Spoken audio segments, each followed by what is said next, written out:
Sanibonani guys, igama unqobile ngiphathela amazwi la homecoming ngomhla ka-4 August.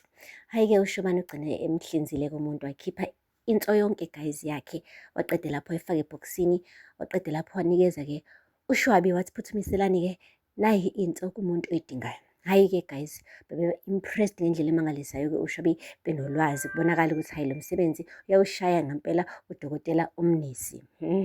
Guys, ubuzile-ke kodwa ukuthi ngabe le nto angeke izibuyele back kumina, but khululeka, sizoklina yonke le ndawo ekuseni nje kuzothi kusa. Hhayi, akukhona noyedwa ezobona ukuthi kade sisebenza la ebusuku. Wathi wathemba la madoda lawa azoklina la, ngekaze ngipimpe. Wathi nje uShwabi, lalela, bayawazi umsebenzi, futhi mengase bengimpimpe bayazi kuzokwenzakalani kubona. So mewukuthi-ke abawuvale umlomo ngizobabulala. Esho phambi kwabo nangampela-ke wagculiseka-ke uShobane ebona ukuthi hayi kushuthi usafe. Wathi wena nje goduka uye ekhaya uyolala, ekuseni ubuye uze la uzosebenza njengodokotela, wenze sengathi akwenzakalanga la lutho nje ebusuku. Hhayi nangampela wenza njalo. Wahamba wayolala, uthe mebuya ekuseni ugacile icoat yakhe la ehlombe, ngathi nje uwumuntu ofika manje, kanti bebhizi ubusuku bonke ubhuti. Hhayi bo guys, khuzana abantu. Hey, uthe befika-ke lapha ekliniki nanguzethu, udiniwe-ke uzethu uthukuthele ukuthi ubuyisiwe kanjani uShobane esikhundleni sokuba i-head of doctors emva kwalento ayenzile. Uthe ungitshele uma wakho kusizile ukuthi ubribe ulwazi u-chairman. Wathi lalela la, uma akanawo amandla amangako wena, amkela isimo, dlula nje kulento njengoba nami vele sengadlula kuwena. Uyabona ukuthi nje asisathandani, so nje phuma kulento. Uzethu-ke wacasuka, kodwa ebona ukuthi ayikho vele into asezoyenza ngoba uShobane usebuyile, ubuyile futhi ngampela. Kuthe kusanjalo kobe kufika isiguli, hayi bo, esiphuthunyiswa ngampela. Hayi bo, tatazelile kuzethu na uShobane, kwenzakalani lana? Kathi hayi umlisa nje ubonakala ngathi wenziwe i-operation la eqolo. So hayi bo, wathi hayi bo, kwenziwe i-operation laphi? Wasola uShobane ukuthi cha, uyena lo akade asebenza kuyena izolo emkhipha into phela guys. Eyi, wamane wathi nje zethu suka kuleyo patient. Wathi hayi bo, imina nje umu-attenda. Wathi ngithe sisuka kuyona izo-attendwa yimina. Hayi bo, uShobane wayithatha i-patient wayisa ngale egumbini lokuhlinza. Uzethu wasala ekhamise kanjalo. Wayiklina-ke i-patient uShobane, wenza konke okufanele. Waqede lapho-ke wathi ayigoduke, kanti ngeke isheshe ihambe i-patient, uzethu uzofika. Uthe mefika kuyona-ke wayibuza imibuzo-ke uzethu, wayihloma ngemibuzo. Ubani okuhlinzile? Wathi hayi angazi mina, sixabane nonkosikazi ekhaya, ngihamba ngayophuza utshwala kaShwabi, ngithe mengibona sengiphaphama sengilele eceleni komgaqo futhi ngihlinziwe la eqolo. Uthi hayi bo, ubungaguli ubungenalutho? Uthi lutho, benginalutho.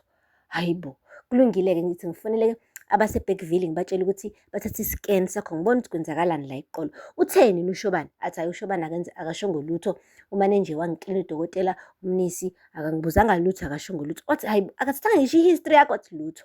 Hhayi uzethu waqala wasola. Wathi kulungile, kodwa-ke wafonela eBergville kwenziwa-ke i-scan. Hhayi kwathiwa ama-results-ke abuyele kuzethu. Uzethu wahlala-ke elinde ifoni lapha kubo ukuthi ama-results azothini e-scan. Uyafika kubhuti wakho uRaj, uyabuza, watatazela nje mntakama, kwenzenjani? Uthi heyi, kunenkinga la, yazi kune-patient efikile lapha ehlinziwe manje. Eyi, angisitholi nje indaba yokuhlinzwa kakhe, like isitishi sakhona siklini, sithule sisetu. Kuyabonakala ukuthi lo muntu obekade emhlinza uprofessional. Manje ngifuna ukuthola ama-results ukuthi kwenzakaleni ezehlinzwa nje. Hhayi, uthe sasho njalo abengena ama-results efonini, kuvela-ke ukuthi-ke ubhuti ulahlekelwa unenseko kodwa engayikho.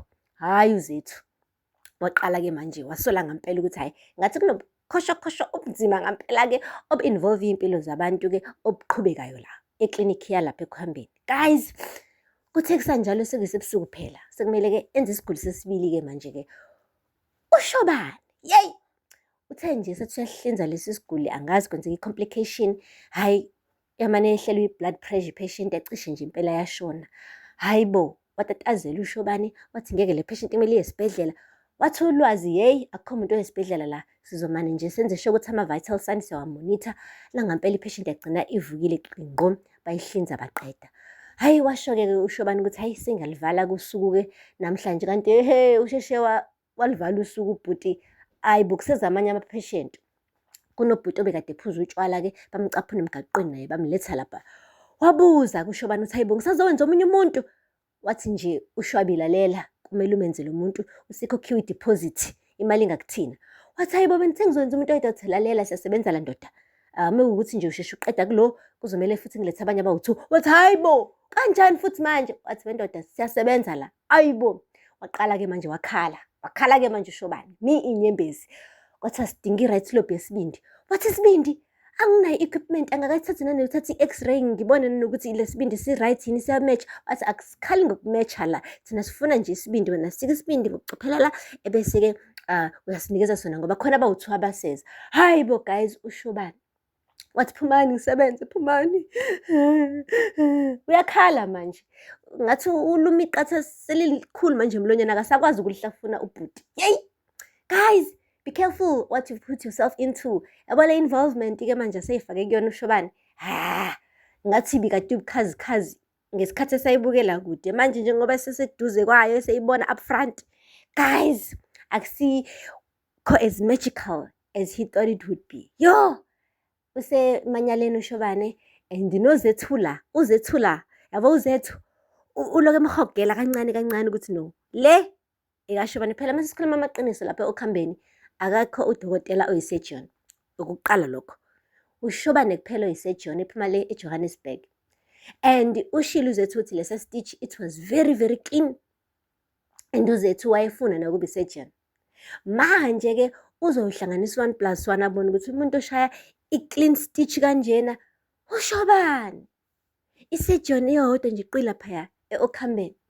Bese-ke zamkhalela, kodwa-ke ngenxa yokuthi labantu laba bayathumbana, hayi impela abanqeni noZethu bemenze i-patient yabo. So nje kumapeketwane guys, kumapeketwane, asazi ukuthi iyozala nkomoni uma kunjena, kodwa-ke asithembe ukuthi uzosheshe abanjwe uShobane ngoba bayaphela abantu. Mekuwukuthi benza ama-patient awu-3 ngosuku, ngeke. Ngathi noShwaba usenomhobholo kakhulu, because it's not one patient manje, sekwenziwe inqwaba ama-patient. Ngathi naye uShobane uzolala mhlampe i-hour elilodwa abuyele emsebenzini emini, like isikhathi sokulala sisekho phela la, usebenza ubusuku bonke nemini. Yo, i-side hustle esebusuku inomngozi phakathi, involve impilo zabantu, ibeke engcupheni. And labantu laba baphinde futhi bebuye eklinikhi efanayo mase sebesenkingeni, which will make uZethu more suspicious because ngeke lokhu kufika abantu ukuthi abahlinziwe, kufika abantu bahlinziwe. Kwenzakalani vele? Cha, ngempela guys, laba basenkingeni ababoni ukuthi lento yabo izobafaka ngempela ogibeni, because hayi ukuthi ubungozi nje kuphela, futhi bayenza locally, and iguli mase seyilimele iphinde ibuya on the same clinic, which will make uZethu vele suspicious ebese yababamba. Just like that. Guys, aphela lapha ngamazibela namhlanje, ningakhohlwa subscribe and like and comment. Until next time, bye. Sanibonani guys, igama uNqobile niphathela amazibela homecoming ngomhla ka 4 August. Hayi-ke uShobane ugcine